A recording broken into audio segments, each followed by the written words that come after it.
Konunni sem upplýsti forsætisráðuneytið mál fráfarandi barnamálaráðherra var brugðið þegar ráðherrann hringdi og mætti heim til hennar. Hún sakar ráðuneytið trúnaðarbrest. Ráðuneytið brást ekki bara mér og Eiríki, þau brugðust henni líka.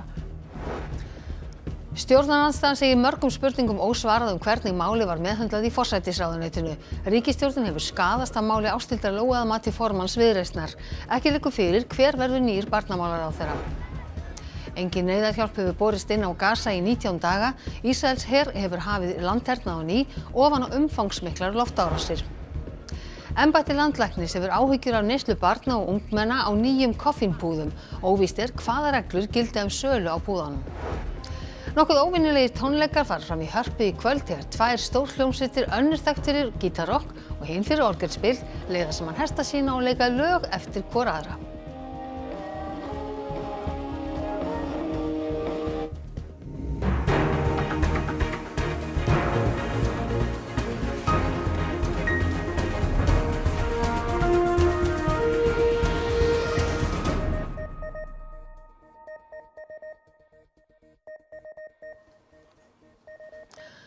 Komið sæl.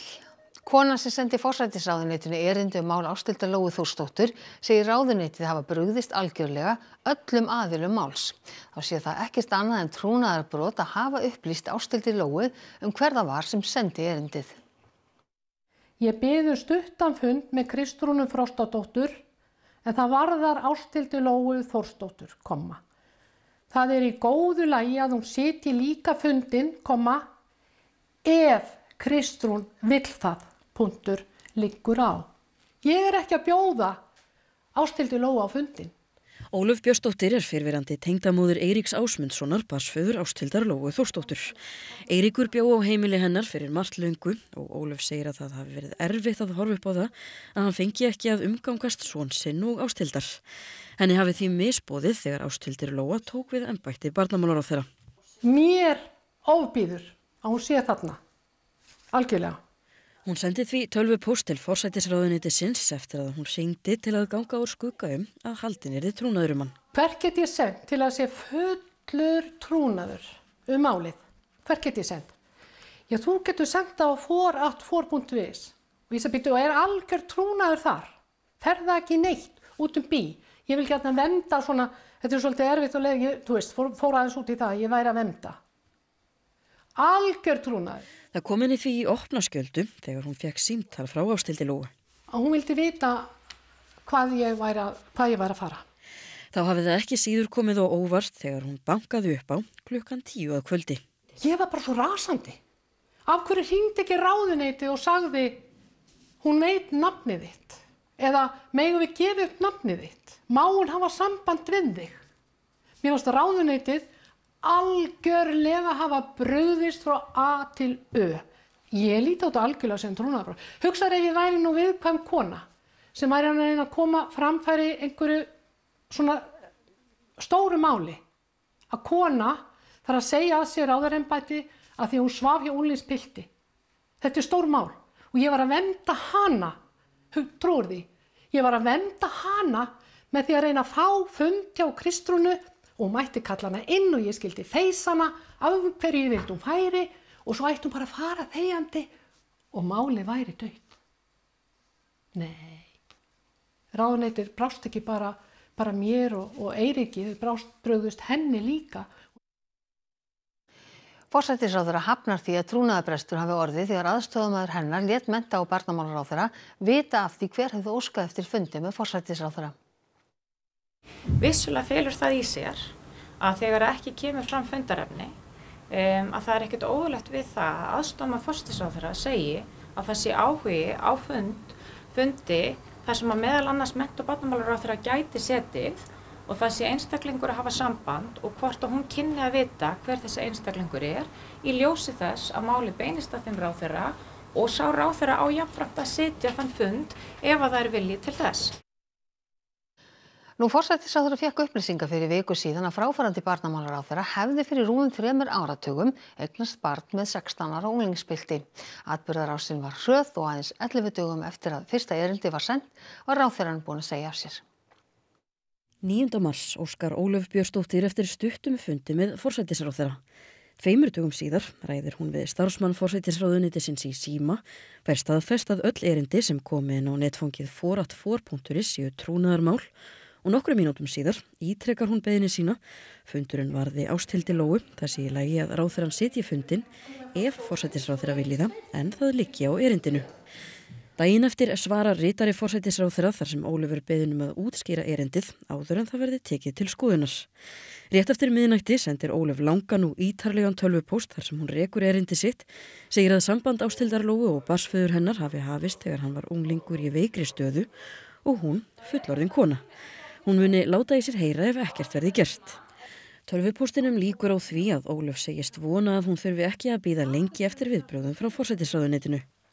Degi síðar sendir Ólöf tölvupóst og spyr hvenær erindi hennar verði tekið fyrir. 45 mínútum síðar svarar ráðuneytið og segir að ekki væri unnt að bjóða samtal við forsætisráðherra. Sunnudaginn 16. mars hringir barnamálaráðherra í heimasíma Ólafars. Degi síðar hringir Ásthildur Lóa aftur en fær þau skilaboð að Ólöf sé ekki viðlátin. Ólöf segist hafa fengið 3 símtöl frá Ásthildi Lóu á þriðjudaginn en ekki svarað. Klukkan 22 sama dag bankar barnamálaráðherra upp á heimili Ólafar og eiginmanns hennar. Ólöf gat ekki rætt við ráðherra og eiginmaður hennar fór því til dyra. Í framhaldi af þessu fengu fréttamenn RÚV upplýsingar málið og frétt birtist í sjónvarpsfréttum klukkan 19 í gær. Ítrekkaðar tilraunir voru gerðar til þess að ná tali af Ásthildi Lóu og aðstoðarmanni hennar sem og forsætisráðherra og aðstoðarmönnum hennar við vinnslu fréttarinnar. Ásthildur Lóa gaf kost á viðtali klukkan 6 í gærkvöld þar sem hún tilkynnti afsögn sína. Ríkisstjórnin hefur skaðast að einhverju leyti að máli Ásthildar Lóu en viðbrögð sína líka styrk ríkisstjórnarinnar, segir utanríkisráðherra. Afsögn var meðal valkosta sem ræddir voru á fundi forystumanna ríkisstjórnarinnar með Ásthildi Lóu síðdegis í gær þegar hún greindi þeim frá sinni hlið málsins. Forsætisráðherra var ítrekað spurður á fréttamannafundi í hádeginu eftir ríkisstjórnarfund af hverju ekkert hefði verið gert í málinu í heila viku eftir hún var upplýst það og þá ekki fyrr en í gær eftir að ráðuneytið fékk veður að því að greint yrði frá málinu í fjölmiðlum. Vika langur tími pólitík en stuttur tími í stjórnsýslunni og þegar það kom upp svona mál í stjórnsýslunni þá tekur auðvitað tíma að eiga við þau. Máli var ennþá opið í málaskrá. Formaður Flokks fólksins frétti ekki að málinu fyrir klukkan 2 í gær. Ég hefði gjarnan viljað fá að vita fyrr og koma fyrr að málinu en ég skil líka að vissu leyti hennar vanlíðan gagnvart málinu sem sagðist hreinlega ekki hafa treyst sér til þess og ákveðnu tímapunkt að koma þetta fram. Hún tekur mjög, hetjulega ákvörðun. Fordæmalausa ákvörðun, við erum ekki vön að sjá slíkar ákvarðanir teknar með skömmum tíma og bara ekki vön, ég held að það sé sögulegt. Inga segir að Ásthildur Lóa eigi sannarlega erindi á Alþingi en hún er fyrsti þingmaður Suðurkjördæmis. Þetta er gríðarlega alvarlegt mál og afsögn hennar segir allt sem segja þarf þá ábyrgð sem nauðsynlegt að sæta þegar svona staða kemur upp. Hvað hefur þetta skaðað ríkisstjórnina mikið þetta mál sem nú er komið upp? Ég vil segja það einhverju leyti en á móti kemur það skiptir öllu hvernig brugðust þið við. Og þar lýsir líka mjög vel bæði ríkisstjórnin en ekki síður Ásthildur Lóu sem hefur í mjög erfiðu máli strax sagt af sér. Þetta er ekki besta málið sem að komið fyrir ríkisstjórnina en leið þá segjum við hvernig brugðist við og mjög leið undirstrikar það hvernig karakterar eru í þessari ríkisstjórn. Ykkar þriggja með Ásthildur Lóu í gær, nefndu þið afsögn við hana eða gerðu kröfu það? Við ræddum í sameiningu þá valkosti sem uppi voru. Við ræddum í sameiningu þá valkosti sem uppi voru og við heyrðum hennar frásögn af málinu og heyrðum af þessu máli ítarlega í fyrsta skipti á þeim fundi og eftir að hafa farið yfir alla valkosti í málinu þá var þetta niðurstaða Ástu Lóu Þórsdóttur að segja af sér. Búist við að ríkisráðsfundur verða á Bessastöðum á sunnudaginn og fyrir þann tíma verður formaður Flokks fólksins Inga Sæland að vera búin að ákveða hver tekur við af Ásthildi Lóu. Það er ólíklegt að Inga leiti út fyrir þingflokkinn. Inga Sæland og Eyjólfur Ármannsson eru ráðherrar og Ásthildur Lóa hefur sagt af sér. Guðmundur Ingi Kristinsson er varaformaður flokksins og þingflokksformaður en hefur hingað til ekki sóst eftir ráðherrastóli. Ragnar Þór Ingólfsson, hann var oft nefndur sem ráðherraefni við myndun ríkisstjórnarinnar og Kolbrún Baldursdóttir, hún er barnasálfræðingur og því talin koma til greina. Lilja Rafney Magnúsdóttir sat í 12 ára þingi fyrir VG og hefur því mikla reynslu, en hún kemur úr sama kjördæmi og Eyjólfur. Og svo það Sigurjón Þórðarson sem sat í 4 ára þingi fyrir Frjálslynda flokkinn og nýliðarnir Jónína Björk Óskarsdóttir og Sigurður Helgi Pálmason sem eru síður talin koma til greina. Formenn stjórnarandstöðuflokkana eru sammála að mennta- og barnamálaráðherra hafi gert rétt með því að segja af sér. Málinu verði fylgt eftir og skoða þurfi hlut forsætisráðuneytisins. Ég ætla ekki að setjast í dómarasæti eitthvað sem gerðist fyrir 35 árum. Mér finnst það ekki við hæfi en ég held að á engum tíma sé það eðlilegt að 15 ára barn eigi barn með 22-23 ára einstaklingi. Og gildir þá einu í hvora áttina hvaða kyni viðkomandi væru af. Það er enn verið að reyna að finna út úr því hvernig eigi að bregðast við þessu.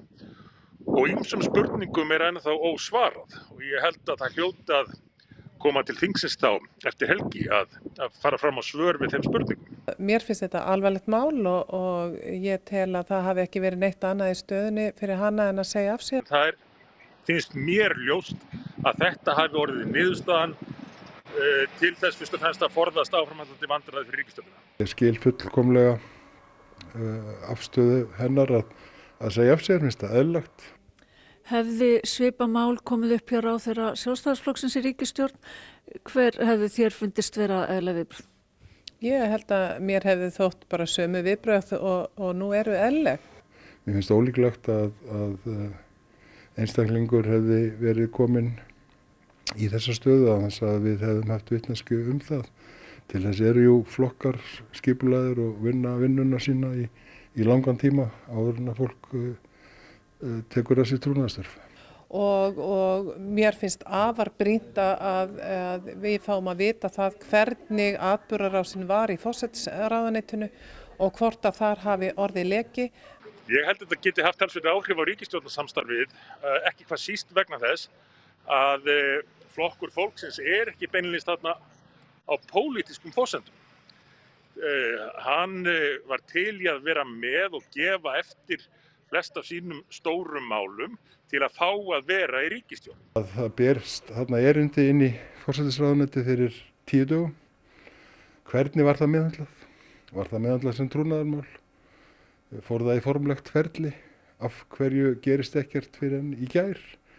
10 dögum síðar. Við í stjórnarandstöðunni munum að sjálfsögðu fylgja þessu máli eftir og reyna að velta við öllum steinum og komast að hinu sanna í málinu. Ásthildur Lóa sagði fyrr í dag að hún hafi ekki gegnt ábyrgðarstöðu gagnvart því piltinum í því kristilega starfi þar sem þau kynntust.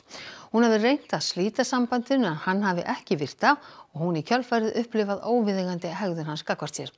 En yfirlýsinguna í heild sinni má lesa inn á ruf.is. Og þá snúum okkur á öðrum fréttum. Ofan á loftárásir hefur Ísraelsher hafið landhernað á Gaza á ný. Engin neyðarhjálp hefur borist inn á Gazasvæðið frá því í byrjun mánaðar. Hveiti og brauð hefur verið uppistaðan í máltíðum Gazabúa og nú orðið lítið eftir. قديش إلي واقف أنتظر على ربطة خبز بس قديش يمكن حركة 3 ساعات 4 ساعات وأنا واقف على ربطة الخبز. No supplies having entered Gaza since the beginning of March, so for about 19 days. So this is the longest period since the start of the conflict back in October 2023. Ísraelsher tilkynnti í gær að landhernaður væri hafinn á ný í suðurhluta Gaza við landamæri Egyptalands. Ofan á umfangsmiklar loftarósir frá því herinn rauf vopnahlið á þriðjudag. Það þýðir að fólk enn og aftur hrakið á flótta og mörg vita ekki hvert skal halda. لا نحن لاقيين ميه ولا اكل ولا شرب ولا حاجه والدنيا شتاء زي ما انت شايف. يعني اكثر من 10 مرات واحنا ننزح، احنا طالعين على التوكيل، ما فيش احنا لنا مكان امن، ما فيش لنا طالعين يعني هيك على الشوارع، بدنا نقعد في الشوارع، ما فيش لنا مكان ولا في خيم ولا في اماكن سكن ولا ايواء ولا شيء. Child psychologists would say our absolute nightmare is that they return home and then it starts again. So that's the terrain that we've now entered. We don't have an example in modern history in terms of an entire child population needing mental health support, and there's no exaggeration, that's the case. Mánaðargamalli stúlku var bjargað úr húsarústum í gær. Hún svo eina úr fjölskyldunni sem lifði af. عمامها وابوها وامها واخوها لا شوف اخوها قمر عمر يا حبيبي يا الله يرحمك يا تيد. Hamas-samtökin og ísraelsk stjórnvöld saka hvort annað að skorta samningsvilja. Í Ísrael áfram þrýst á stjórnvöld að setjast við samningaborðið. Fjölfarnasti alþjóðaflugvöllur í Evrópu, Heathrow í Lundúnum, var lokaður fram eftir degi eftir að eldur kviknaði í spennistöð skammt frá flugvellinum. Rafmagn sló út á Heathrow og 100.000 heimilum í nágrenninu. Þetta hafði áhrif á að minnstakosti 200.000 farþega, meira en 1300 flugferðum var aflýst eða frestað. Eldsupptök eru enn ókunn. Vonast til að Heathrow verði aftur orðinn starfhæfur að fullu á morgun. Síðdegis var hluti vallarins opnaður að nýju og farþegar sem mistu sínar ferðir settir í forgang. Vi skulle have en byggetur i London og høre arbejde. Vi overvejer, om vi kan komme afsted med nogle andre, men det gør alle jo. Og ja, så jeg ved ikke, hvad vi skal gøre. It was great. Left on time, everything was good. I was sleeping and the pilot came on and said that some of us may have noticed the plane was turning around. About 20 minutes later they said, we're going to stop in, I think it was Goose Bay, Canada, because we didn't have enough fuel to get back to Boston. So landed in Goose Bay, spent an hour there and took back off, got here. Óvíst hvaða reglur gilda nýja koffínpúðar sem eru meðal annars markaðssettir á samfélagsmiðlum og beint að ungu fólki.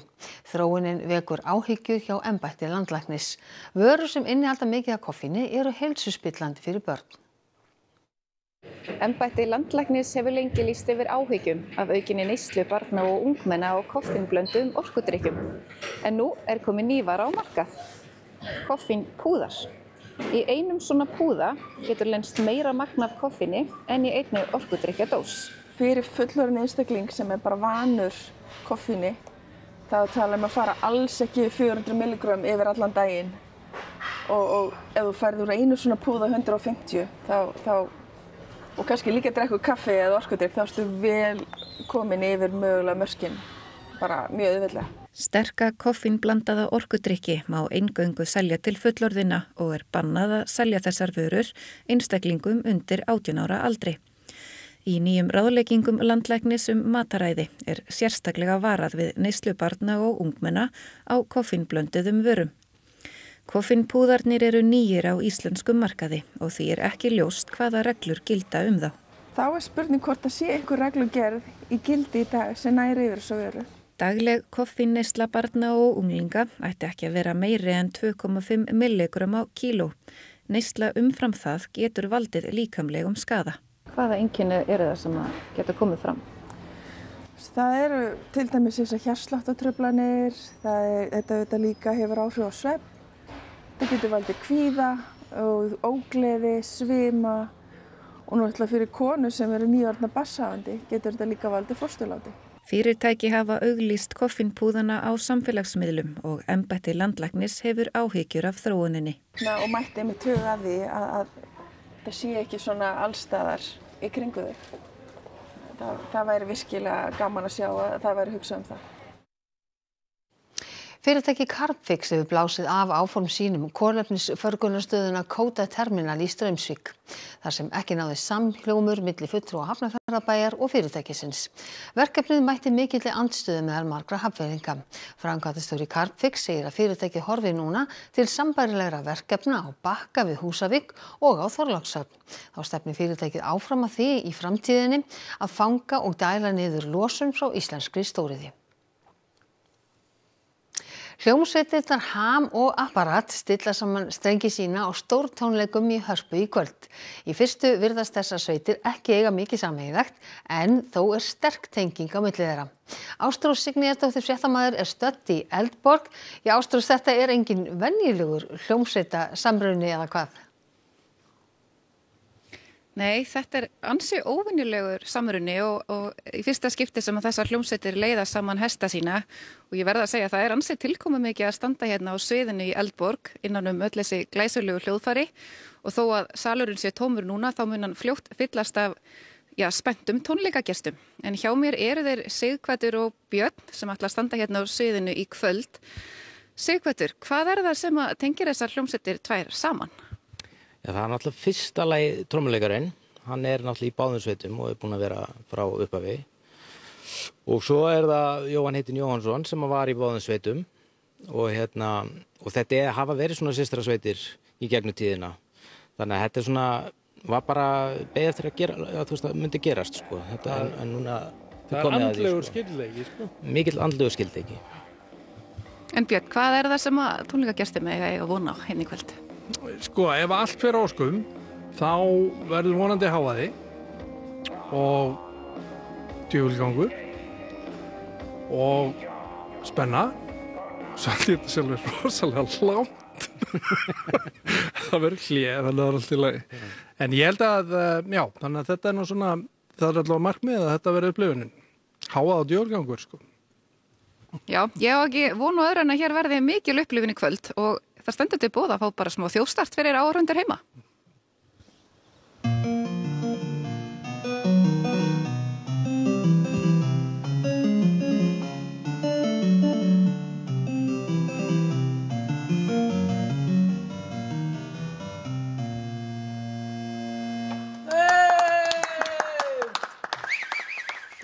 Takk fyrir þetta Harpa, en þá það veðrið. Norðvestlæg eða breytileg átt 3-8 metrar á sekúndu á morgun og það léttir til sunnan heiða og hiti verður 2-7 stig. Dálítil él fyrir norðan og það kólnar, vægt frost síðdegis. Svo þykknar upp með vætu vestan til seint annað kvöld. En það verður nánar fjallað veðrið að loknum íþróttafréttum. Heimsmeistaramótið í frjálsíþróttum hófst í Nanjing í Kína í morgun. 5 gullverðlaun voru afhent á fyrsta keppnisdegi. Jóhann Berg Guðmundsson hefur verið kallaður inn í karlalandsliði í fótbolta. Á sunnudag gæti hann orðið sá 50 í sögunni til að spila 100 A-landsleiki. Og bikarúrslitin í körfubolta verða spiluð á morgun. Reykjanesslagur verður kvennamegin og karlamegin Reykjavíkurslagur. Íþróttir eftir örskamma stund. Og þá ætlum við að rifja upp helstu atriði fréttatímans. Konunni sem upplýsti forsætisráðuneytið mál fráfarandi barnamálaráðherra var brugðið þegar ráðherra hringdi og mætti heim til hennar. Hún sakar ráðuneytið trúnaðarbrest. Ráðuneytið brást ekki bara mér og Eiríki, þau brugðust henni líka. Stjórnarandstaðan segir mörgum spurningum ósvarað hvernig málið var meðhöndlað í forsætisráðuneytinu. Ríkisstjórnin hefur skaðast af máli Ásthildar Lóu að mati formanns Viðreisnar. Ekki liggur fyrir hver verður nýr barnamálaráðherra. Engin neyðarhjálp hefur borist inn á Gaza í 19 daga. Ísraels her hefur hafið landhernað á ný ofan á umfangsmiklar loftárásir. Embætti landlæknis hefur áhyggjur af neyslu barna og ungmenna á nýjum koffínpúðum. Óvíst hvaða reglur gildi sölu á púðunum. Þessum fréttatíma að ljúka og nú komið að íþróttum, veðri og næstu fréttir verða svo sagðar í útvarpinu klukkan 10 í kvöld og vefurinn RÚV.is, þar eru allar nýjustu fréttir allan sólarhringinn og svo hægt að senda okkur ábendingar á fréttir hjá RÚV.is. En við á fréttastofunni, við vonum að þið njótið helgarinnar leið og við þökkum ykkur samfylgdina þar sem af þessum degi, verið sæl.